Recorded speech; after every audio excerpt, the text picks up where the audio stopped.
반가운 얼굴이 보이네요. 우민이 맞지? 그래. 첫 휴가 나온 것 같으네. 또 우리 예산에서 정 집사님도 오셨고, 반가운 얼굴들 보니까 부활절이라서 그런가 참 반갑네요. 참 반갑습니다.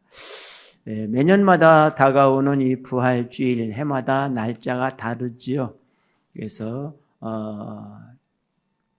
세계 공회에서 춘분 지난 천만월 지난 첫 주일을 부활주일로 지키기로 결의가 돼서 양력이 아닌 음력, 춘분 지나고 첫 보름이 지난 첫 주가 부활주일입니다.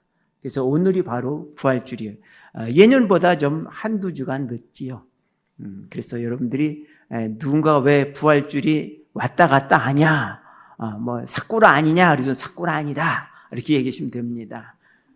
우리는 양력 세는 게 아니라 음력 세, 구정 센다고 하시면 될 것 같아요. 예전에 이제 우리나라에서도 부활주일이 되면 굉장히 요란했죠.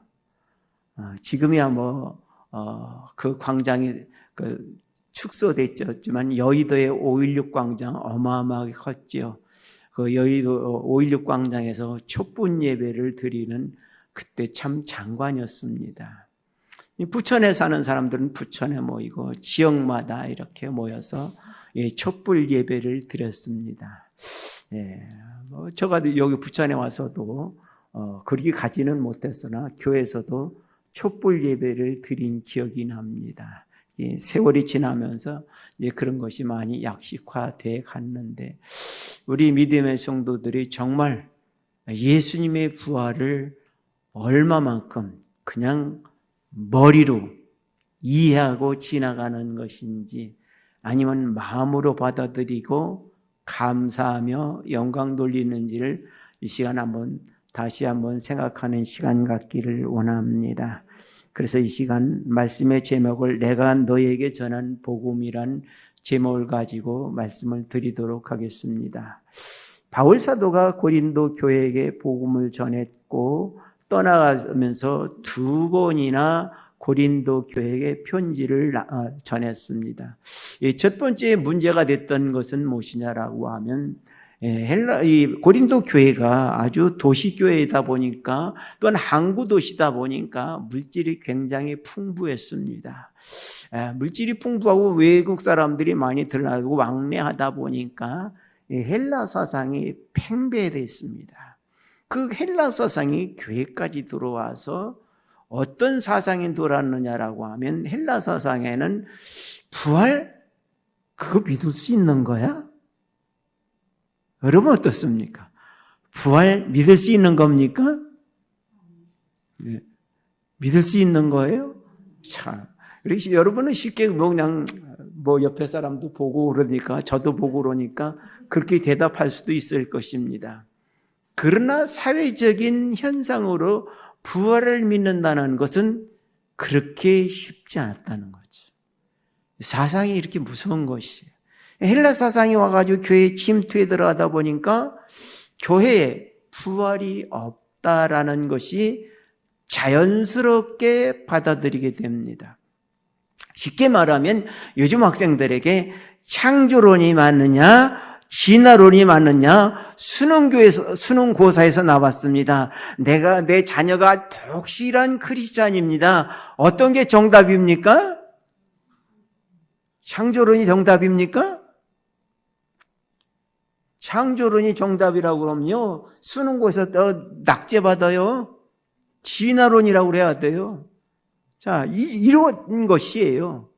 굉장히 헬라 사상이 팽배했던 고린도 교회에 부활이 없다라는 말을 바울 사도가 듣고 오늘 본문의 말씀에 말씀한 것이에요. 그래서 우리 믿음의 성도들이 성경 중심의 신앙이 굉장히 중요합니다. 오늘 바울 사도는 예수님은 성경대로 부활하셨다라고 3절 4절에서 말씀해 주고 있습니다. 우리 3절 4절 같이 읽어보십시다. 3절 4절 시작. 내가 받은 것을 먼저 너희에게 전하였노니 이는 성경대로 그리스도께서 우리 죄를 위하여 죽으시고 장사 지냄 받으셨다가 성경대로 사흘 만에 다시 살아나사. 아멘. 두 번이나 연거푸 성경대로 죽으시고 성경대로 부활하셨다라고 말씀해 주고 있습니다. 구약 성경은 예수님의 탄생, 고난, 죽음, 부활이 다 기록되어 있습니다. 지난 고난주간에 우리 담임 목사님 이사야 53장을 말씀하시는 것을 들었습니다. 이사야 53장은 예수님의 순환에 대해서, 고난에 대해서 아주 정확하게 기록해 있습니다. 성경은 예수님 죽으시고 부활하신 것 아주 정확하게 기록해 있습니다. 예수님이 살아생전에 제자들에게도조차도 나는 성경대로 죽을 것이다라고 예루살렘에 올라가서 죽고 3일 만에 다시 살아날 것이라는 것을 여러 차례 말씀하셨지만 제자들은 반신반의했죠. 왜 그랬을까요? 부활한다는 걸 믿을 수 없는 현실이라는 것이. 만약에 중간중간 부활한 사람이 많이 있다라고 하면, 여러 명 있었다고 하면, 아니 간혹 있었다라고 하면 믿을 만한데 그런 것은 없잖아요. 사람이 한 번 죽는 것은 정한 이치요 그 후에는 심판이 있으리라고 말씀했습니다. 죽음은 누구나 다 받아들입니다. 그러나 부활은 받아들이기가 굉장히 어려운 거예요. 여러분들이 정말 예수님의 부활을 믿고 나의 부활을 믿는다라고 하는 것은 하나님의 큰 은혜요 축복입니다. 세상 사람들은 그 말을 믿기가 어려워요. 세상 사람들이 매스컴에서 부활을 굉장히 강조합니다. 이야기합니다. 그러나 기독교인들 때문이라는 거죠. 그냥 하나의 기독교의 행사로 여기지 부활을 정말 믿어? 어려운 것이죠. 그런데 예수님은 성경대로 이 땅에 오셔서 모든 것을 성경대로 사셨고 또한 성경대로 부활하신 것을 말씀해 주고 있습니다. 이것은 성경대로라고 말씀하였지만 이것은 하나님의 어마어마한 사랑이라는 것이죠. 하나님께서 하나밖에 없는 독생자를 하나님을 거역하고 하나님을 배반한 우리 죄인들을 위해 자기 아들을 보내주셨다는 것은 사랑이 아니고는 감당할 수가 없는 것이죠. 그래서 예수님이 그 사랑 때문에 우리는 하나님의 은혜를 받는 거예요. 그래서 여러분들이 이 자리에 와 앉는 것도 하나님의 은혜입니다. 물론 여러분들이 내가 결심해서 왔다고 했지만 그 결심하는 것조차도 하나님의 은혜였다는 것이죠. 그것을 인정하는 사람들은 정말 하나님의 은혜를 아는 것인데 하나님의 은혜를 아는 사람들은 어떻습니까? 감사하고 찬양하게 되는 것이죠. 그래서 우리가 말씀을 보고도 깨닫는 사람은 감사하고 찬양하고 말씀을 깨닫지 못하는 사람들은 그냥 읽고 지나가게 되는 것이죠. 여러분 성경을 많이 읽으신 줄 압니다. 그런데 성경을 한 번 읽을 때 다르고 두 번 읽을 때 다르고 똑같은 구조를 읽는데 그냥 지나갈 때 있고 그것이 마음에 와 닿을 때가 있잖아요. 대부분이 나에게 말씀이 와 닿을 때는 어떻습니까? 나에게 꼭 필요한 말씀이시죠. 그 시기에 나에게 꼭 필요한 말씀이에요. 근데 우리는 그냥 이것 또한 지나가리라 라는 것이 대다수죠. 여러분 그래서 하나님의 말씀이 내 마음에 부딪혔을 때 깨달았을 때 그 말씀을 소중하게 간직히고 묵상하는 것은 큰 축복입니다. 하나님의 은혜를 누릴 수 있는 기회라는 것이죠. 하나님이 많은 은혜를 주신다 하더라도 우리가 그 말씀을 간직하고 묵상하고 그 말씀을 지키지 아니하면 누릴 수가 없는 것이.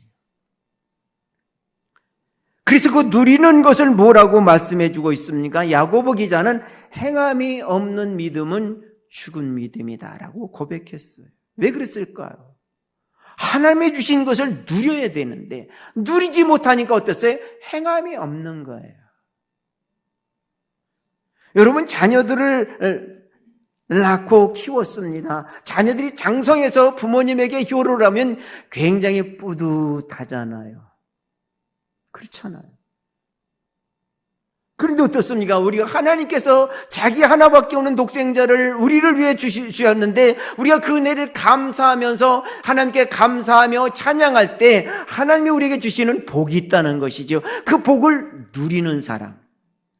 그래서 세상 사람들이요, 누릴 줄 아는 사람이 있고요, 누리지 못하는 사람이 있어요. 누리지 못하는 사람은 어떠세요? 쌓아놓기만 해요. 쌓아놓기만 해요. 그리고 누리는 사람은 어떻습니까? 마음껏 끝까지 누리는 것이. 어떤 사람이 하나의 복을 주신 물질을 많이 벌었는데, 야, 이거 내가 물질이 이렇게 많은데, 하나님은 나에게 왜 이렇게 복을 주실까? 고민이 됐습니다. 이걸 쌓아놓자니 그렇고, 어떻게 할까 하다, 기도하면서 말씀을 보니까, 그렇구나. 나에게 말씀을 주는 거는 하나님이 나에게 은혜를 베푸셨듯이 나도 베풀려고 하는 거로구나.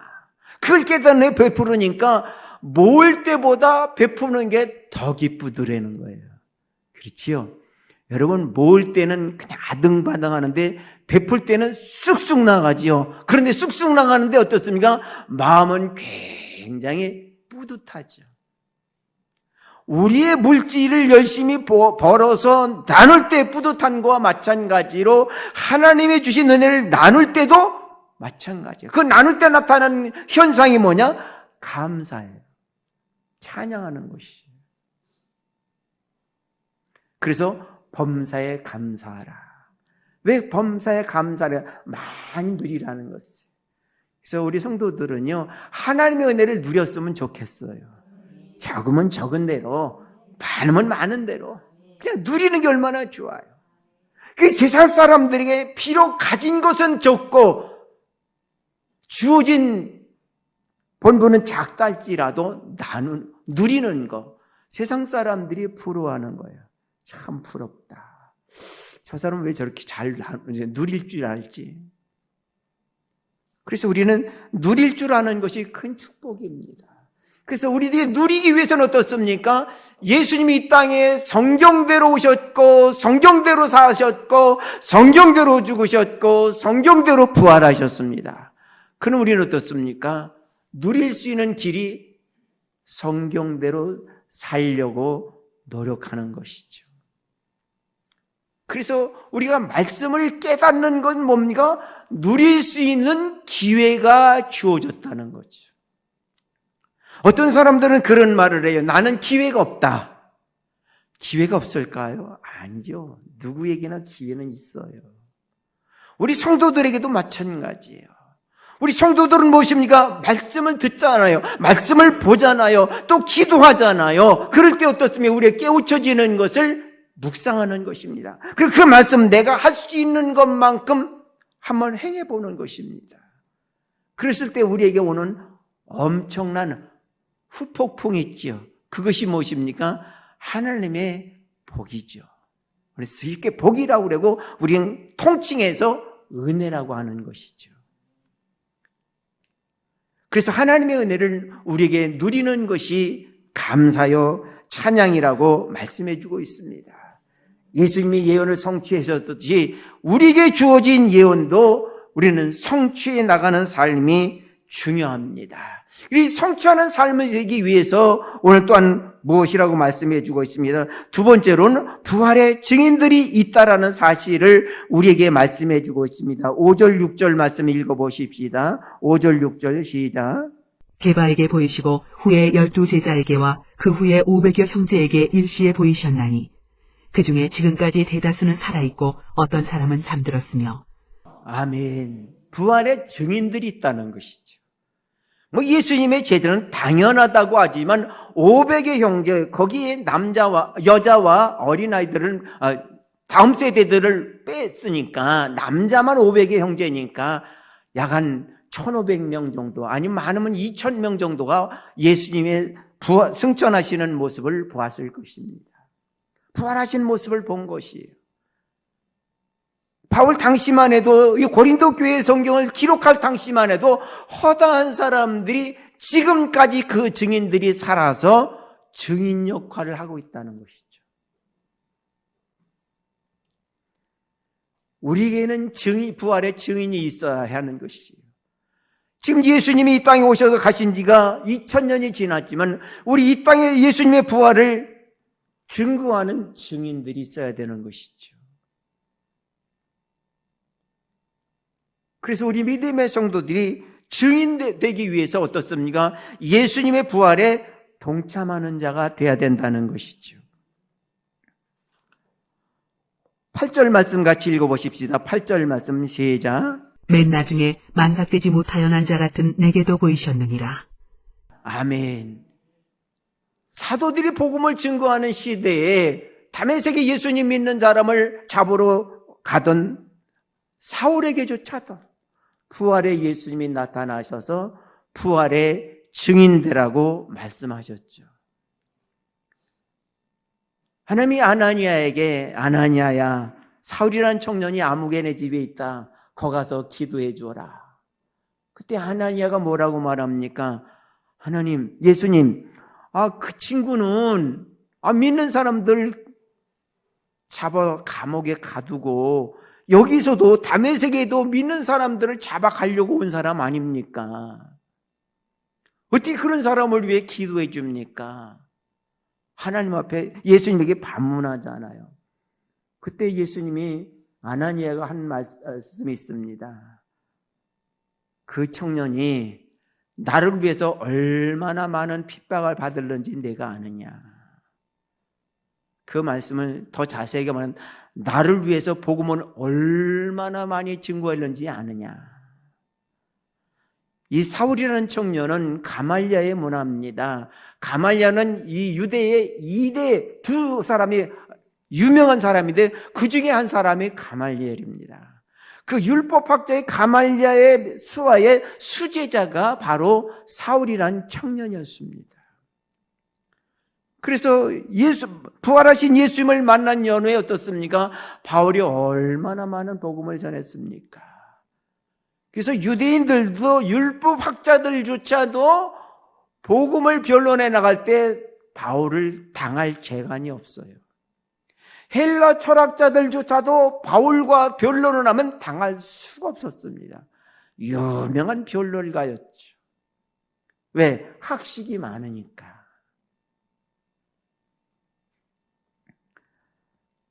부활하신 예수님 바울 사도에게까지 나타나셔서 부활의 증인이 되게 하셨습니다. 우리 믿음의 성도들, 부활의 증인되는 것은 무엇입니까? 부활의 주님을 바라보는 것입니다. 부활의 주님을 만나는 것입니다. 그 부활의 주님을 만나는 것은 어떻게 만날 수 있습니까? 앞서 말씀드린 대로 예수님이 성경대로 나셨고 성경대로 사셨고 성경대로 죽으셨고 성경대로 부활하셨습니다. 그럼 우리가 만나는 길이 무엇입니까? 성경대로입니다. 다른 길이 없어요. 예수님이 하셨던 그 길을 같이 가는 것입니다. 성경대로 예수님이 말씀하셨으니까 성경대로 사는 것입니다. 그런 성경대로 사는 사람들에게 부활의 주님을 만날 수 있는 기회가 주어지는 것이죠.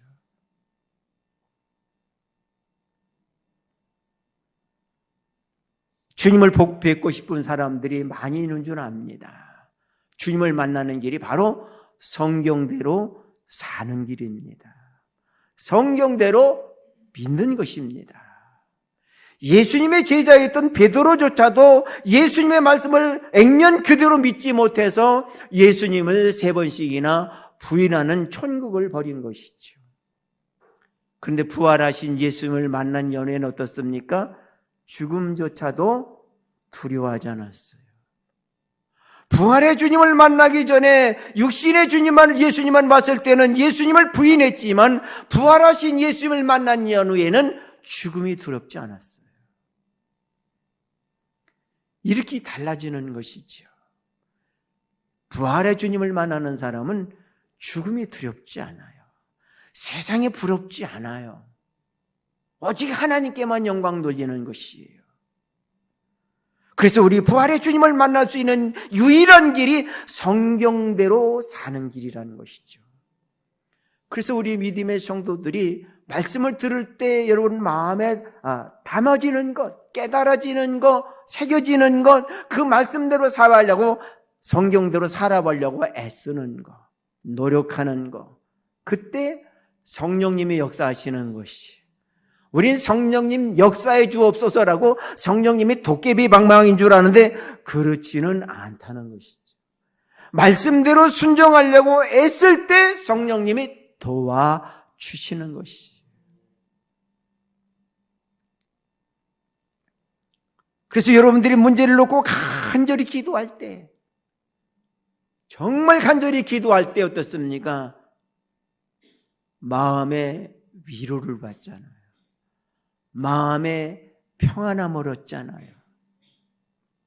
변하지 않았어요. 현 상황은 그대로입니다. 그런데 그 평안한 마음으로, 하나님이 함께한다는 마음, 믿음으로 나아갈 때 모든 문제가 순적하게 해결되는 것을 볼 수 있습니다. 지금은 이루어지지 않지만 앞으로 장래에 이루어지는 것을 살아가면서 체험하게 됩니다. 예수님은 성경대로 사셨듯이 우리들도 성경대로 사는 것입니다. 율법으로는 구원받을 수 없다고 말씀해 주고 있습니다.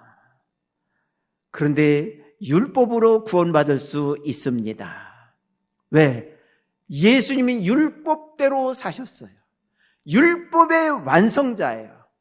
우리는 율법대로 살 수는 없는 건 사실이에요. 그런데 예수님 율법대로 사셔서 율법의 완성자가 됐어요. 그래서 예수님을 의지하고 말씀에 순종하는 사람은 성령님 도와주심으로 인하여서 우리가 그 은혜에 참여하는 자가 되고, 예수님을 만나는 자가 되고, 예수님의 명령을 받는 자가 되고, 그 명령에 순종하는 자가 되어서 하나님의 은혜를 덧입게 되는 것이죠.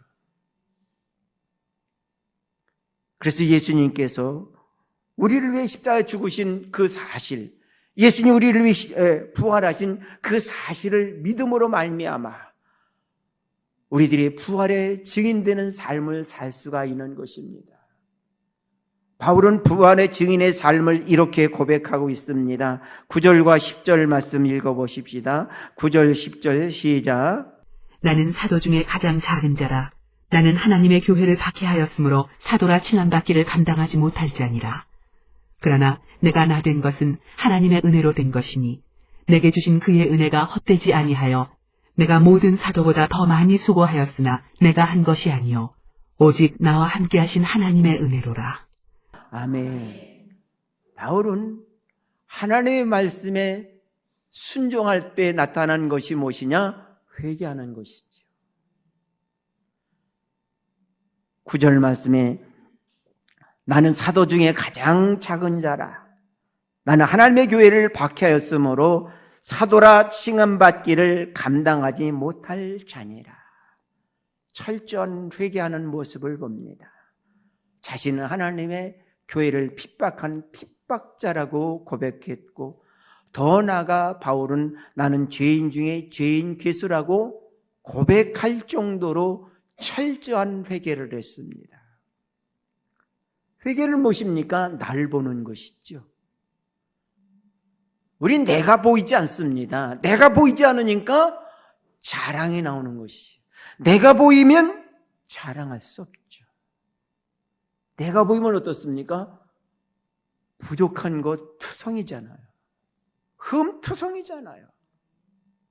고기를 들 수 없는 처지잖아요. 그래서 우리가 회개할 때 눈물 콧물 쏟아가면서 자기 죄를 고백하는 거예요. 그래서 나를 내려놓게 되고 버릴 것을 버리려고 애쓰잖아요. 근데 그 버릴 거 왜 그렇게 안 버려질까요? 개가 토했던 것을 가서 또다시 먹듯이 우리는 회개했는데 어떻습니까?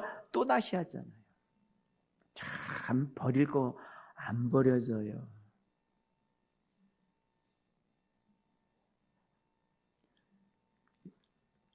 지금은 옷이 흔한 시대가 되나가지고 예전에는 뭐 제가 학교 다닐 때만 해도 형님들 옷을 입고 다녀가지고 한 번 빨면 쭉 찢어져서 엄마가 키워주면 그거 입고 다녔는데, 그래서 제 학교 다니면서 소원이 뭐냐면 나도 교복 한 번 사 입는 게 소원이에요.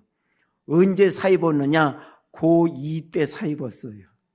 그 전까지는 계속 형님들이 입다 남은 찌끄레기 입었어요. 그래서 화가 나가지고 고2 때 옷을 쫙 찢었어요. 엄마, 옷 찢어졌어. 참, 내가 하는 방법은 그 방법밖에 없어요. 그랬더니 그러냐? 그래서 옷 하나 사 입어라. 그래서 옷을 하나 사 입었습니다. 그 기분이 얼마나 째지던지 지금도 안 잊혀져요. 여러분, 우리 회개할 거 많아요. 그 새 것을 얻기 위해서 우리들이 그 욕심, 그 내려놔야 되는데 안 내려놔지잖아요. 그게 죄된 인간이에요. 그걸 아니까 바울이 죄인 괴수라고 한 거예요. 바울만 그런 게 아니라 우리 모두 마찬가지라는 거죠. 그걸 회개할 때 그게 회개한다고 그냥 무 자르듯 싹둑 잘라져 갑니까? 아니잖아요. 부단히 애쓰고 노력하는 거예요. 그래서 나의 나 된 것이 하나님의 은혜라고 하는 것이 무엇입니까? 부단히 노력할 수 있는 자기 노력이 조금 되어지는데 하나님의 은혜가 넘침을 통하여서 내려놓게 되고 버려지게 되더라는 것이죠. 그렇습니다. 부활의 신앙은 철저히 회개하는 곳에서부터 시작됩니다. 나를 내려놓고 내 죄를 회개하는 것. 너희 죄가 주홍같이 붉을지라도 자복하는 사람에게 흰 눈같이 양털같이 희게 하리라고 말씀하시잖아요. 얼마나 감사해요. 사람은요, 잘못한 거 용서를 한다 할지라도, 또 고백한다 할지라도 용서받지 못할 죄들 많아요. 또 용서가 안 되는 죄가 많아요. 그러나 하나님은 그렇지 않으시다는 거죠. 감사하잖아요. 그래서 목회하면서 이렇게 보면 자녀들은 자기 부모가 도저히 핍박을 하는 부모가 되어서 예수님 못 믿을 거라고 이야기를 하는데, 어쩌다 신방을 와서 그분한테, 그 부모님에게 제가 복음을 전하고 싶어서 그 방에 들어가려 치면 부인도 맞고 자식도 맞습니다. 거기 들어가면 안 된다고. 그럼 왜 안 되느냐고. 목사가 마지막으로 복음을 전하겠다는데 우리 아버지는, 우리 남편은 안 된다는 거예요. 그래서 한번 가보겠다고. 저도 고집을 세고 들어가서 복음을 전하는데 그렇게 잘 받아들여요. 아내는 아니라고 그래요. 자식은 아니라고 그래요. 근데 제가 간 건 내가 무슨 큰 능력이 있어서 그럽니까? 아니요. 하나님이 저에게 그런 마음 주시는 것이에요. 복음을 전해라. 불쌍하지 않냐? 아내가 얼마나 기도했겠냐? 자식이 얼마나 기도했겠느냐? 그게 마음에 와서 다니니까 전할 수밖에 없어요. 제 마음이 감당할 수 없도록 복음을 전할 수밖에 없어요. 제가 뭘 잘났습니까? 가서 복음을 전했더니 지금까지 쌓았던 것이 문이 열려지잖아요. 그런 것을 여러 번 경험하게 됩니다. 그래서 우리 믿음의 성도들, 철저히 회개한 사람 복음의 증인 역할하는 것은 무엇입니까? 내가 복음을 전하지 못하면 기도로 하는 것이죠. 하나님, 저 사람을 구원시켜 주십시오. 기도로 전도하는 것이. 그럼 그 기도가 쌓이면 어떻습니까? 결국은 돌아오게끔 되어 있습니다. 그게 탕자의 비유잖아요. 아버지가 집 나간 자식을 위해서 재산은 탕진했지만 그 영혼을 위해서, 그 육신을 위해서 얼마나 간절히 기도했겠습니까? 깨닫고 돌아오잖아요. 그래서 기도는 거저가 없다고 그러잖아요. 회심한 사람들이 행하는 것은 무엇입니까? 부활의 증인 역할하는 것이. 부활의 증인 역할하는 사람은 무엇입니까? 부활의 소망 때문에 그래요. 나도 부활하는 그날 부끄럽지 않아야 되잖아요. 내 영혼의 요 모습으로 부활한다라고 하면 얼마나 부끄럽습니까? 그런데 예수님은 부활 때에는 장가도 가지 않고 시집도 가지 않은 변화된 아름다운 모습이라고 그랬잖아요. 여러분, 그 모습으로 부활하지 않으니까 걱정 안 하셔도 돼요. 성형하지 않으셔도 돼요. 변화된 모습으로 변화된다는 것이에요. 하나님이 보시기에 아름다운 모습으로, 내가 봐도 놀랄만한 모습으로 변화된다는 것이죠. 이 부활의 소망을 갖는 거 얼마나 감사해요. 내가 부활해서 예수님을 만날 수 있다는 거, 2000년 전에 부활하신 예수님을 만날 수 있다는 건 얼마나 큰 축복이고 행운입니까? 사랑하는 성도들이요, 예수님은 부활은 성경대로 부활하셨습니다. 예수님은 이 땅에 오셔서 성경대로 사셨습니다. 우리 모두가 성경대로 살려고 노력합시다. 그러면 여러분들이 예수님을 만날 수 있습니다.